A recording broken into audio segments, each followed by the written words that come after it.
Kenapa ulama-ulama dunia sekarang banyak yang menangis dan mereka menulis, membicarakan dengan serius bahwa kita sudah di akhir zaman. Mari kita lihat pada fakta yang lain. Kaum muslimin, Nabi mengatakan, umat beriman di bumi ini hanya ada 5 fase. Fase pertama adalah fase kenabian, aku yang memimpin mereka. Fase ini berakhir dengan wafatnya Nabi Muhammad. Yang kedua adalah fase di mana para khalifah yang memimpin selama 30 tahun. Dan itu berakhir dengan wafatnya Khalifah Ali bin Abi Thalib. Fase yang ketiga, khalifah-khalifah yang menggunakan sistem kerajaan. Di dalamnya ada 3 dinasti. Dinasti Bani Amawiyyah, dinasti Bani Abbasiyah, dan dinasti Bani Utsmani. Dinasti ini telah berakhir pada tanggal 3 Maret 1924. Runtuhnya khilafah Islamiyah Al-Utsmani di Turki. Akhir fase ketiga. Kita masuk fase keempat, yaitu fase umat Islam tidak dipimpin oleh seorang khalifah pun. Tidak ada kekhalifahan di muka bumi. Inilah fase kita sekarang. Pada fase ini Nabi mengatakan Islam jadi pecundang. Kaum muslimin jadi bulan-bulanan. Mereka banyak tapi tidak berharga, tidak dinilai, dan betul-betul dalam keadaan ketertekanan dan luar biasa. Kondisi manusia yang hidup saat itu, hari demi harinya lebih buruk daripada hari sebelumnya. Dalam urusan ekonomi, dalam urusan politik, dalam urusan pendidikan, dalam urusan moral, dalam urusan keadaan alam. Apa saja keadaan makin ke depan itu makin jelek. Ini pada fase keempat. Fase ini pasti berakhir, kata Nabi. Yaitu dunia akan kembali dipimpin oleh khilafah Islamiyah. Dan CIA, Intelijen Amerika Serikat di New York Times telah menyatakan dan merilis pernyataan resmi. Menurut angka-angka hitungan mereka, dunia masa depan akan kembali dipimpin oleh khilafah Islamiyah di tahun 2020. Menurut KGB Rusia masih di New York Times, puncak-puncak khilafah Islamiyah di masa depan itu adalah tahun 2025. Artinya fase kelima sudah sangat dekat.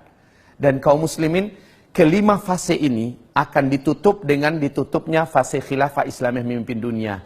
Tapi kata Rasul, tidak lama. Fase kelima hanya berjalan maksimal 9 tahun saja. Bukan 900 tahun. Bukan 90 tahun, hanya 9 tahun saja. Fase ini dipaksa, ditutup oleh Allah dengan cara seluruh orang Islam dan orang yang beriman kepada Allah di muka bumi serentak meninggal dunia. Kenapa? Terjadinya tanda besar kiamat yang ketujuh. Pada tanda besar kiamat yang ketujuh, seluruh orang yang beriman di bumi serentak Allah wafatkan. Bertiupnya angin lembut dari negeri timur atau dari Yaman, angin ini segera membungkus bumi. Orang yang beriman, dimanapun dia berada, apakah dia ada di puncak gunung, di dalam gua, di lembah-lembah, di pulau, di mana saja, asal dia masih ada iman kepada Allah, walaupun imannya hanya seujung kuku, angin itu akan datang kepadanya. Ketika dia disentuh oleh angin itu, terhirup oleh dia angin tersebut, dia pun meninggal di sana. Serentak seluruh orang beriman di muka bumi meninggal dunia. Kaum muslimin, ini Allah ceritakan di dalam Al-Quran. Nabi sebutkan dalam hadis-hadis yang sahih. Nah, hamba-hamba Allah yang kami muliakan, Bapak Ibu tahu berapa lama sebenarnya 5 fase ini? Subhanallah. Di dalam hadis dari Abu Daud, sekalipun hadis ini didhaifkan, bahkan ada yang statusnya dhaif jiddan, tetapi status hadis ini telah dikuatkan menjadi hasan li ghairih, bahwa Nabi mengatakan 5 fase ini di sisi Allah hanya 1500 tahun paling lama. 1500 tahun itu hitungan hijriah, dan kita sekarang sudah 1437 hijriah. Hijriah itu dihitung sejak Nabi hijrah dari Mekah ke Madinah. Sementara menghitung umur umat Nabi atau umat Islam di bumi ini sejak Nabi diutus sebagai Nabi dan Rasul. Sampai wafat serentak umat Islam di dunia, barulah 1500. Kalau sekarang 1437, 13 tahun belum terhitung di Mekahnya Nabi, ditambahkan ke 1437. Berarti sekarang sudah 1450 kita orang Islam di bumi ini hidup. Maknanya di hadapan kita, wahai hamba-hamba Allah yang kami muliakan, di hadapan kita untuk orang Islam hanya tersisa paling lama 50 tahun lagi. Lalu kita semua akan Allah wafatkan serentak. Siap nggak siap kita, terima nggak terima kita, Allah telah menetapkan sebagai penguasa absolut di langit dan di bumi. Bapak mungkin tercengang mendengarkan ini. Bapak mungkin kaget mendengarkan ini. Tetapi sungguh demi Allah, risalah yang saya sampaikan ini telah sampai ke Arab Saudi, telah sampai ke Amerika. Insya Allah dengan izin Allah di New York, tak lama lagi saya akan diundang menyampaikan materi ini. Di Australia saya telah menyampaikan materi ini. Kita sudah sangat dekat dengan akhir zaman. Hamba-hamba Allah yang kami muliakan. Yang paling mengejutkan adalah Nabi menyebutkan ada 10 tanda besar kiamat. 10 tanda besar kiamat ini tidak akan terjadi kiamat sampai yang 10 ini muncul seluruhnya. Dan yang 10 ini harazatun manzumatun fi silk. Iyuqta'u silkun yatba'u ba'duha ba'dan. 10 tanda besar kiamat ini seperti butir-butir berjan. Yang di tengah-tengahnya ada ruangan kosong dapat dimasukkan tali atau benang. Jadi antara satu dengan yang lain itu terhubung gara-gara adanya tali yang menghubungkan. Di bagian bawahnya disimpul. Sehingga tertahan untuk keluar. Iyuqta'u silkun, ketika simpul bawah itu dipotong, diputus, meluncurlah butiran yang pertama. Apa yang terjadi dengan butiran kedua? Langsung menyusul dengan cepat. Butiran ketiga menyusul juga lebih cepat. Pap, pap, pap, pap, pap, pap, seluruhnya keluar. Artinya, kalau yang pertama sudah terjadi, yang kedua menyusul dengan cepat. Enggak pakai 1000 tahun jaraknya. Enggak pakai 100 tahun. Tidak pakai 10 tahun. Tidak. Sangat cepat sekali. 10 tanda besar kiamat ini yang pertama adalah terjadinya dukhan. Apa itu dukhan? Kabut debu yang teramat sangat tebal dan panas. Membungkus bumi selama 40 hari. Saking tebalnya, kata Rasulullah, tidak diketahui kapan malam, kapan siang. Kemudian kabut ini sangat panas. Saking panasnya, kata Rasulullah, orang-orang kafir di muka bumi dan orang-orang Islam yang suka buat dosa sebelum terjadinya dukhan itu sampai melepuh kulit-kulit mereka, menjadi jelek bentuk rupa mereka. Tapi orang beriman yang amal solehnya banyak, sebelum ini terjadi mereka beramal soleh yang banyak, Allah jadikan mereka selamat dan kebal, dan mereka hanya seperti terserang flu dan demam saja. Masya Allah. Setelah dukhan selesai, bumi kembali terang, matahari kembali nampak. Apa yang terjadi? Petaka besar. Pertama, seluruh teknologi di muka bumi sudah terhenti. Tidak ada listrik, tidak ada sinyal, internet, handphone sudah hilang seluruhnya. Ini yang dikatakan oleh Rasulullah, ketika Al-Mahdi nanti muncul, kalian semua akan kembali seperti zaman sekarang. Kalian akan perang dengan menggunakan pedang, dengan tombak, dengan panah, dan menunggang kuda kembali. Albert Einstein saat didesak oleh lebih 2000 wartawan seluruh dunia, beliau mengatakan tentang perang dunia ketiga. Dalam keyakinan dan analisa kami, perang dunia ketiga nanti adalah dengan senjata manual. Semua senjata modern canggih yang kalian buat hari ini tidak ada yang bisa dipakai. Persis dengan pernyataan Steve Jobs sebelum beliau meninggal dunia di hadapan ribuan karyawannya. Pernyataan Steve Jobs adalah, setelah saya nanti, tak lama kemudian kalian semua akan kembali ke zaman batu. Persis seperti yang digambarkan Nabi Muhammad SAW dulu. Jadi setelah dukhan, semua teknologi sudah musnah. Kita kembali ke zaman di mana kita dipaksa untuk hidup secara manual. Dan ini yang sangat menakutkan, Pak. Kenapa? Berikutnya, gara-gara dukhan, seluruh yang ada di muka bumi ini, tanam-tanaman, tumbuh-tumbuhan, pada banyak yang mati. Kelaparan merata di mana-mana. Gara-gara lapar, kata Rasul, banyak chaos dan keributan.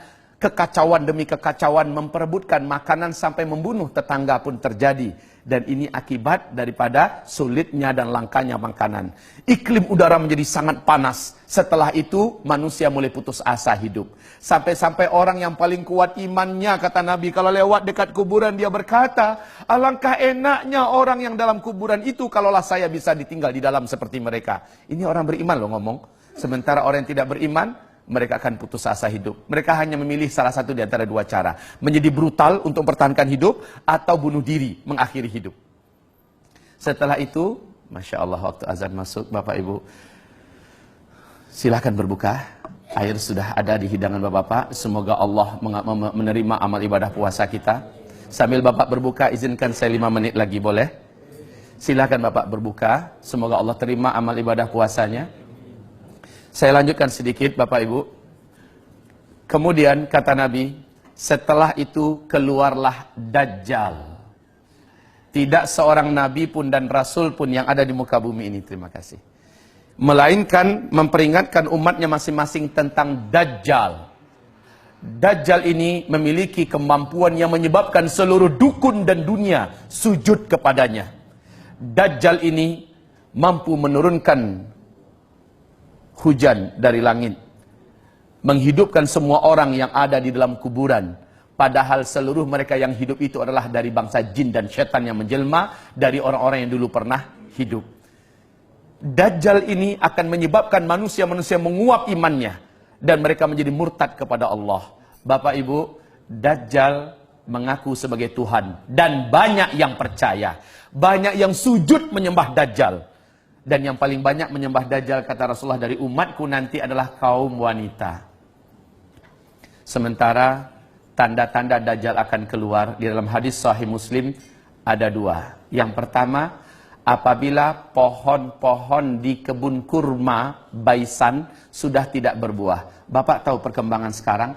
Pohon-pohon kebun kurma Baisan itu letaknya di Yordania dekat perbatasan dengan Palestina. Sekarang sudah masuk tahun ke-6 tidak berbuah 100%. Sudah tidak berbuah 100%. Bahkan batang-batang pohon ini cenderung mati sekarang, Pak.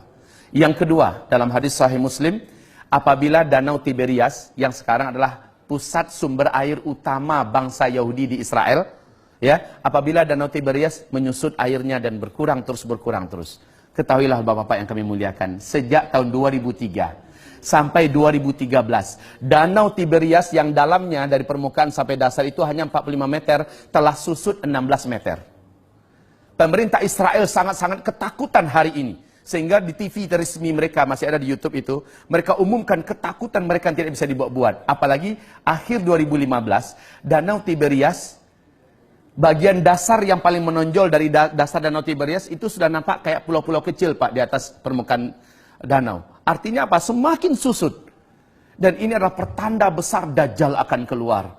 Tidak ada satupun manusia di muka bumi yang sanggup mempertahankan imannya jika ia berjumpa dengan Dajjal. Rasulullah bersabda, tidak ada satu kota pun di muka bumi ini melainkan Dajjal akan masuk ke dalamnya. Hanya Mekah dan Madinah yang Dajjal tak mampu masuk. Baik fisiknya ataupun kesaktian kemampuannya tidak bisa menembus Mekah, Madinah. Kita yang ada di Jakarta, kita yang ada di Indonesia, tidak lama lagi akan menyaksikan banyak para ulama yang menangis dan berkata, hadza zamanu khurujid Dajjal. Inilah zaman di mana Dajjal itu akan keluar. Inilah zaman di mana Dajjal itu akan keluar. Ya Allah, kalaulah kita tidak jaga diri kita dan iman kita benar-benar, kalaulah tidak jaga keluarga kita, pasti kita akan termasuk orang yang tidak mampu selamat. Pasti kita termasuk orang yang akan menjadi penyembah Dajjal. Na'udzubillah. Saya sampaikan ini kepada Bapak dan Ibu dengan sangat super cepat, Bapak Ibu yang kami muliakan. Saya sampaikan ini bukan untuk membuat Bapak jadi apatis menghadapi hidup ke depan, tidak. Saya sampaikan ini malah buat semangat hidup. Seperti sahabat-sahabat Nabi ketika diuraikan tentang akhir zaman, mereka mengatakan ini akan terjadi di zaman kami. Lalu dampak yang terjadi apa? Mereka bersemangat memanfaatkan umur yang ada untuk mencari bagaimana timbangan amal mereka menjadi berat di sisi Allah. Mereka bekerja dengan amanah. Mereka betul-betul maksimal menggunakan waktu mereka menjadi manusia-manusia yang paling terbaik. Bila datang panggilan azan, mereka tidak mau lagi menunda waktu untuk melaksanakan sholat. Sujud di hadapan Allah, menangis lama-lama. Mereka maksimal berjuang. Bapak Ibu, Bapak-Bapak adalah pejuang yang luar biasa.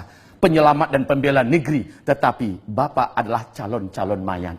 Persis seperti orang-orang terdahulu. Mereka telah berbungkus kain kapan dan telah dilarikan ke dalam tanah, kembali ke asalnya. Lalu apa yang kita punya? Pangkat jabatan kita tidak berguna. Saat itu yang berguna adalah iman yang kita miliki. Amal yang kita sudah buat. Hanya itu. Ini akhir zaman. Tidak pun karena akhir zaman kita juga akan di stop oleh Allah dari kehidupan ini. Dan ini adalah sunnatullah. Wahai hamba Allah, ini Ramadan. Anggaplah ini Ramadan terakhir kita. Boleh jadi kita ke depan sudah ada di alam yang lain, ya kan?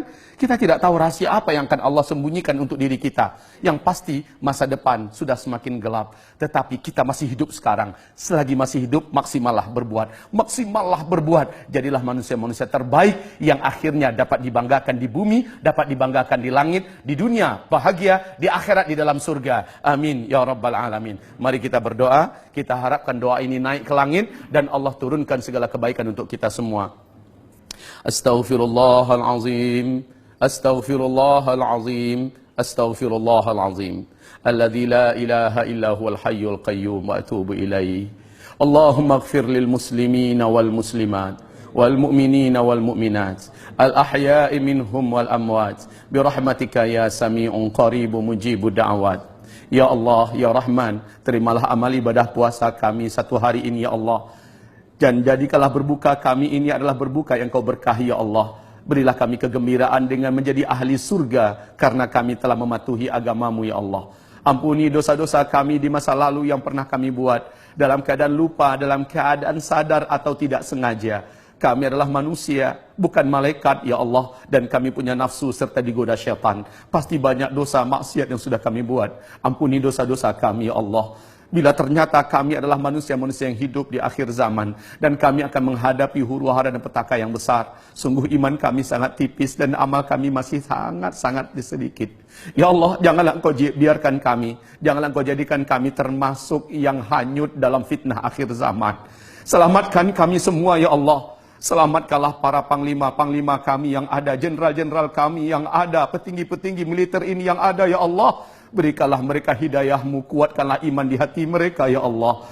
Kuatkanlah iman di hati mereka, ya Allah. Kuatkanlah iman di hati mereka. Jadikanlah mereka mencintai masa depan dan akhirat mereka lebih besar daripada cinta kepada dunia yang ada.